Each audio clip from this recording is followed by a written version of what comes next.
Sziasztok! Én Sziszi vagyok, és ez itt a Hungarian with Sissi podcast magyarul tanulóknak. A mai részben egy új módszerről fogok mesélni nektek. Kb. 2 hónapja így tanulok spanyolul, lengyelül és oroszul, és eddig ez a kedvenc módszerem. Imádom, és tényleg nagyon motiváló. Mielőtt elkezdeném, szeretném megköszönni a Patreon tagok támogatását, és sok-sok szeretettel üdvözlöm az új tagokat is, akik név szerint Alicia, Dimitri, Judy, Gadir, Mihály, Martin és Dean. És hálás köszönet Rafaelnek, a podcast legnagyobb támogatójának. This podcast was made possible thanks to our Patreon community. By joining us, you can access the podcast transcripts and other materials and services for improving your Hungarian. If you want to join us, go to patreon.com/HungarianWithSisi. Mielőtt elmondanám, hogy mi ez az új módszer, amit nagyon megszerettem és nagyon motiváló, összefoglalom gyorsan, hogy milyen módszereket próbáltam eddig, és azok miért nem voltak számomra hatékonyak. Több régebbi epizódban már meséltem arról, hogy tanulok idegen nyelveket, és hogy rengeteg módszert kipróbáltam. Volt minden, tényleg. Magántanár, csoportos óra, beszélgető klub, nyelvcserepartner, podcast tanulás. A magán és a csoportos órák számomra egyáltalán nem voltak hatékonyak.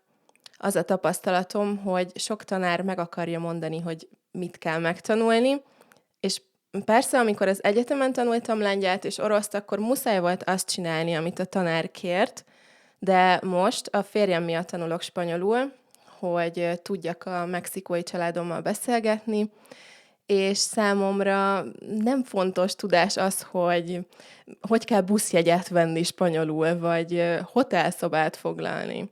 Semmi tipikus nyelvvizsgás téma nem érdekel. Aktuális, személyes dolgokról szeretnék beszélgetni a családommal, arról beszélgetni, hogy kinek milyen volt a napja, és ilyesmi hétköznapi dolgokról. Ezért, bár tudom, hogy nagyon csábító, hogy a magánórán a tanár majd megmondja, hogy mit kell megtanulni, nem gondolom, hogy az előre visz. Nem gondolom, hogy ez mindenkinek hatékony. Biztos van, akinek segít, de én a legtöbb diáktól csak azt hallom, hogy már 2 éve veszek magyar órákat, és még mindig nem tudok semmit magyarul, nem tudok beszélni, és ez nem biztos, hogy azért van, mert rossz a tanár. Tanárral általában heti 1 órád van. Lehet, hogy nagyon-nagyon jó a tanárod, de ha az órán kívül nem tanulsz, nem hallgatsz semmit magyarul, nem beszélsz senkivel magyarul, nem olvasol magyarul, nem csetelsz senkivel magyarul, akkor heti 1 órával a legjobb tanár sem tud csodát tenni. Nem a tanár akar megtanulni magyarul, hanem te. Neked kell többet dolgozni. Szóval nekem ezért nem volt soha hatékony a magánóra. Sokszor nem kaptam házi feladatot, nem gyakoroltam semmit 2 óra között, nem tudtam, hogy mit kéne gyakorolni. Az órán pedig sokszor olyan szavakat kellett tanulni, ami nem volt hasznos az életemben. Főleg, ha csoportos óra volt. Most már 2 éve szerintem, főleg podcasttal és nyelvcserepartnerekkel tanulok. Azt fontos tudni, hogy direkt nyelvtanulóknak készült podcastot hallgatok, nem anyanyelvieknek való podcastot. Csak angolul vagyok olyan magas szinten, hogy kikapcsolódás, könyvet olvasni, filmet nézni, vagy podcastot hallgatni, ami anyanyelvieknek készült. És azt is tudni kell, hogy nekem minden nyelvcserepartnerem tanár. Ezért pontosan tudjuk, hogy kell olyan szinten beszélni, hogy a másik értse. Ha alacsony szinten vagy még, akkor egy random anyanyelvivel való beszélgetés nem biztos, hogy segíteni fog. Egy anyanyelvi nem tudja, hogy milyen szavakat, milyen nyelvtant kell használni a te szinteden, mert ez egy külön szakma. Szóval a podcasttal tanulást mindig nagyon élveztem, mert elolvasom az epizód címét, és el tudom dönteni, hogy engem érdekel ez a téma, vagy nem. És ha nem érdekel, nem kell meghallgatni. Viszont ha érdekel, akkor nagyon fogok figyelni, nagyon motivált leszek, és mindent érteni akarok. Például nemrég hallgattam egy podcastot, amiben 2 mexikói spanyol tanár beszélgetett egymással, és az egyik tanárnak lengyel barátnője volt, és elköltözött Lengyelországba. Nekem ez nagyon érdekes volt, mert spanyol tanárok beszélgettek, én is tanár vagyok, ez érdekes téma nekem, és tanulok lengyelül is, laktam Lengyelországban, imádom Lengyelországot, és én is éltem távkapcsolatban a mexikói férjemmel, szóval nagyon izgalmas volt minden, amiről beszéltek, és tudtam hozzá kapcsolódni. Vagy egy másik podcast is eszembe jut, amit egy amerikai pasi és egy mexikói nő csinál, már házasok, és az egyik részben a zöld kártya procedúráról beszéltek, és mivel én is nemrég kaptam zöld kártyát, ez nekem nagyon hasznos szókincs volt. Szóval ez tényleg bevált, hogy podcastot hallgatok, és használom hozzá a leíratot is. Viszont ezzel nyilván nem gyakorolom a beszédet, mert azt csak úgy lehet gyakorolni, ha valaki beszél. Annyira sok embertől hallottam már, hogy már 2 éve duolingózok, és még mindig nem tudok beszélni. Hát ez ugyanaz, mintha azt mondanád, hogy nem hiszem el, hogy már 2 éve teniszezek, és még mindig nem tudok kosárlabdázni. Ha valami más gyakorolsz, mint ami a célod, akkor nem fogod elérni a célod. Ez ennyire egyszerű. Szóval mindenképpen szerettem volna a beszédet is gyakorolni, ezért elkezdtem nyelvcserepartnereket szerezni, akikkel elvileg hetente egyszer beszélgetünk 1 órát, fél órát magyarul és fél órát spanyolul, vagy lengyelül és oroszul. Viszont az időeltolódás miatt, mert különböző időzónákban élünk, és mert mindenki elfoglalt, sajnos néha lemondjuk ezeket a találkozókat, és akkor 2 hét kimarad, ami nem jó. Ezért azt találtam ki, hogy küldjünk egymásnak hangüzenetet, és nem gondoltam, hogy ennyire imádni fogom, de szerintem 15 éve voltam utoljára ennyire lelkes nyelvtanuló.